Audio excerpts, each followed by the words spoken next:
আলহামদুলিল্লাহ নাহমাদুহু ওয়া নুসাল্লি আলা রাসূলিহিল কারীম আম্মা বাদ।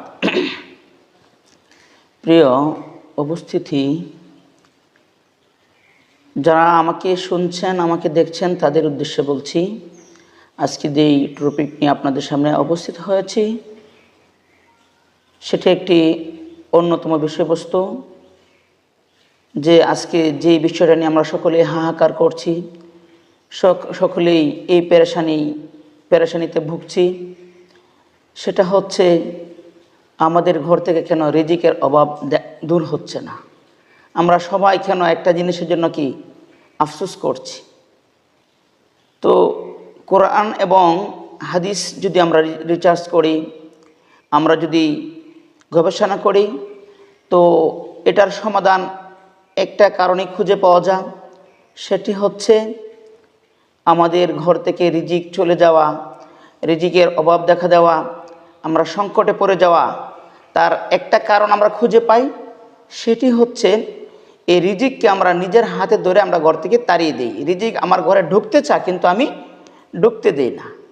রিজিক আসতে চা, রিজিক আমি জায়গা দেই না। রিজিক আমার পেছনে ঘুরে, আমি রিজিক গ্রহণ করি না।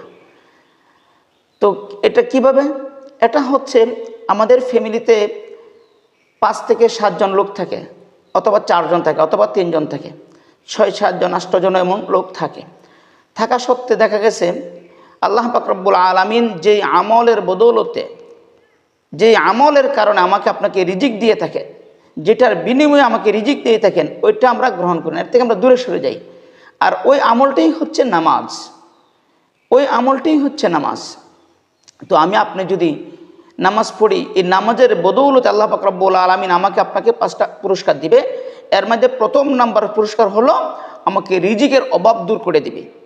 তো আমাদের রিজিক নিয়ে কেন হাহাকার, আমাদের খাবার নিয়ে, টাকা পয়সা আমরা সবসময় সর্ব অবস্থায় কেন সংকটে থাকি? তার কারণ হলো যেই ফ্যামিলিতে 4 থেকে 5 জন লোক আছে, 6 জন, 7 জন, 8 জন লোক থাকে, এমনও দেখা যায় সপ্তাহ চলে যা, এক ওয়াক্ত নামাজ কেউ পড়ে না, পড়ে মা, না পড়ে বাবা, না পড়ে ছেলে, না পড়ে মেয়ে।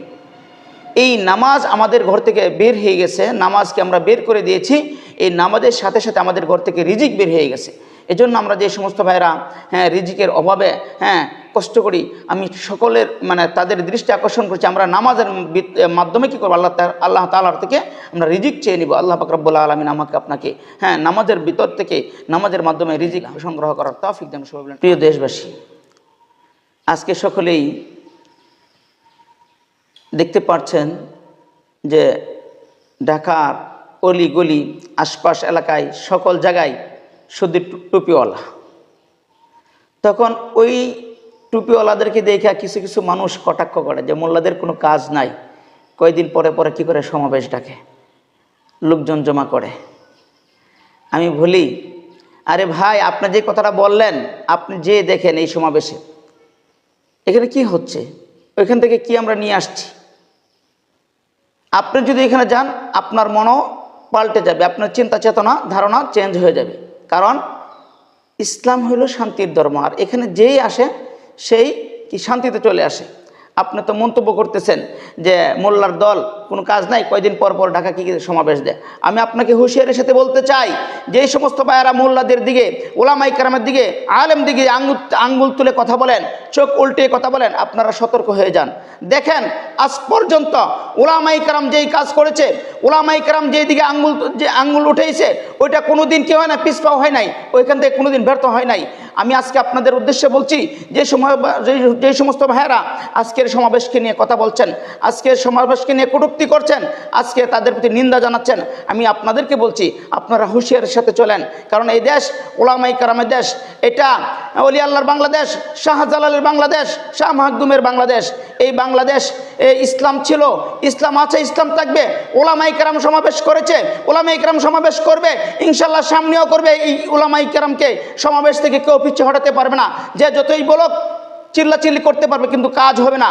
একদিন এই উলামায়ে কেরাম এই সমাবেশের মাধ্যমে বাংলার দেশে, বাংলার জমিনে ইসলামকে কায়েম করবে, ইসলাম প্রতিষ্ঠিত করবে, ইসলামী ঝান্ডা উড়াবে, এই ইসলামী হুকুমত কায়েম হবে। এই বাংলাদেশের ভিতরে এমরতে ইসলাম প্রতিষ্ঠিত হবে ইনশাআল্লাহ, খেলাফত প্রতিষ্ঠিত হবে। এই আন্দোলনের মাধ্যমে, এই সমাবেশের মাধ্যমে এটা ফয়সালা হবে। এই সমাবেশের মাধ্যমে আমরা কি করব? আমাদের সামনের অগ্রযাত্রাকে সুন্দর করার জন্য, ইসলামের সুশীতল ছায়াতলে আনার জন্য আমরা চেষ্টা করি। আমরা ওইখান থেকে মতামত পেশ করি। আমরা এখানে দাঙ্গা হাঙ্গা, আমরা কোনো ধরনের নৈরাজ্যতা, আমরা কোনো ধরনের অস্বস্তিকর ঘটনা অথবা অস্বস্তিকর প্রেক্ষাপট আমরা তৈরি করি না। ইসলাম শান্তির ধর্ম। আমাদের প্রত্যেকটা সমাবেশ শান্তির সাথে হয়েছে, শৃঙ্খলার সাথে হয়েছে। আমাদের কোনো সমাবেশে মারামারি হয় নাই, আমাদের কোনো সমাবেশে কাটাকাটি হয় নাই, আমাদের কোনো সমাবেশে বোমা হামলা হয় নাই। কিন্তু আপনারা যে সমস্ত সমাবেশ করেন, ওই সমাবেশ দীর্ঘিত তাকান, হাজার হাজার কোটি টাকা খরচ হয়, আপনাদের ট্যাক্স দিতে হয়, প্রত্যেকজনকে 500 টাকা দিনে দিয়ে থাকেন, আবার 3 বেলা খাবারের অফার দিয়ে থাকেন, আসা যাওয়া ফ্রি করে থাকেন। কিন্তু আমরা ইসলামের সৈনিকেরা টাকা দেই না, বরঞ্চ তারা নিজের টাকা দিয়ে গিয়ে সমাবেশ করে, সমাবেশ এমনভাবে সফল করে যেই সফলতার সাথে আপনারা কোনোদিন দেখাইতে পারেন নাই, তুলনাও হতে পারেন না। এজন্য আমি সকলকে বলবো, আপনারা কেউ ওই সমাবেশ নিয়ে আঙ্গুল তুলে কথা বলবেন না, নিন্দা জানাবেন না।